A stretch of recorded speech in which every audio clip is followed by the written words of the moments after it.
The automobile has changed the social landscape, urban infrastructure, and leisure activities on a global level, and over time has created a new sphere of competitive racing. The temporary exhibition, Automotive Treasures, selections from the Joel E. Finn collection of art and automobilia at the Revs Institute, explores the enduring impact of the automobile. Joel E. Finn was an award-winning author, race car driver, and a noted motor racing and auto historian.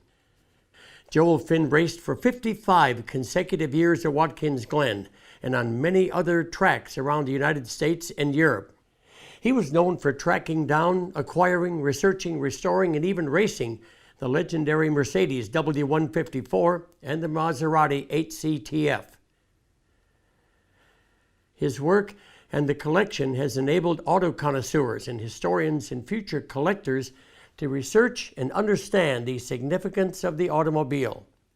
Within the exhibition, there are 8 thematic sections inviting visitors to engage with automotive history. One of these themes is focused on international racing and motorsports, where pieces examine how far-reaching the world of racing really is. Here, visitors can see a Grand Prix of Cuba poster from 1958.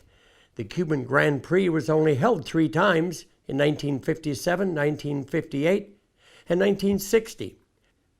Many of history's prominent drivers participated, such as Juan Manuel Fangio, Maston Gregory, Phil Hill, Sterling Moss, and Carroll Shelby. The races were plagued with accidents and political unrest, and that would ultimately put an end to the Cuban Grand Prix race. Joel Finn wrote the book titled Caribbean Capers, the Cuban Grand Prix road races of 1957, 1958, and 1960, and that won the prestigious Nicholas Joseph Cunaut Award for Outstanding Book of 2011 from the Society of Automotive Historians.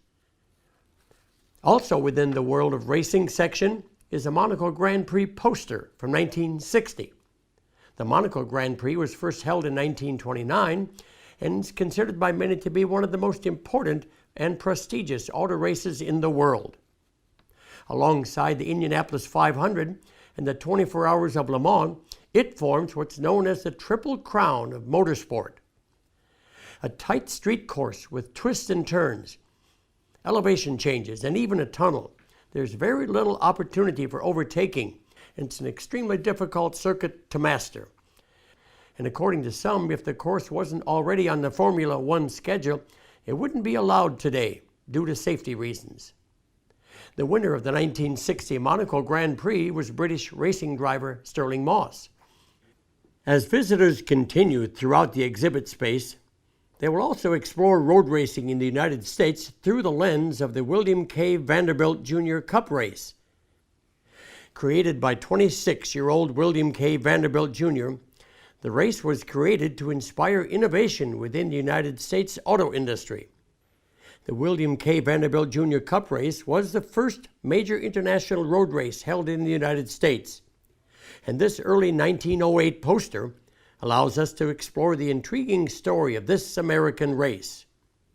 Even with some initial opposition, these colorful and dramatic races drew huge crowds and support. It was races like these that influenced the development of the American automobiles and parkways. As time went on, track racing held on board tracks, dirt tracks, as well as Indy racing began to flourish, and in Europe, road racing was popular as ever. And only during World War I and World War II did it suffer. Even as European road racing grew, interest in road racing in the United States began to decline, but that was revived by the Automobile Racing Club of America. The Automobile Racing Club of America was founded in 1933 by Barron Jr., Sam, and C. Miles Collier, along with their friends Thomas Dewart, Allen and Langdon Quimby, George Rand, and Briggs Cunningham. In 1929, the group began racing on the roads at the Collier estate named Overlook in Pocantico Hills, New York. In 1933, Sam and C. Miles Collier raced in the Alpine Trial in Europe, and that inspired them to bring the European style of road racing to the United States.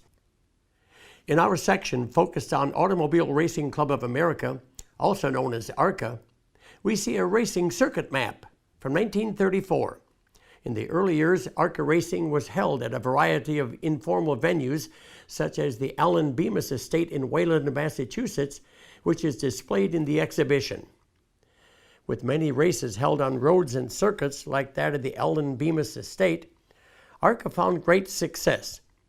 And on October 6, 1940, ARCA held the legendary World Fair Grand Prix in New York.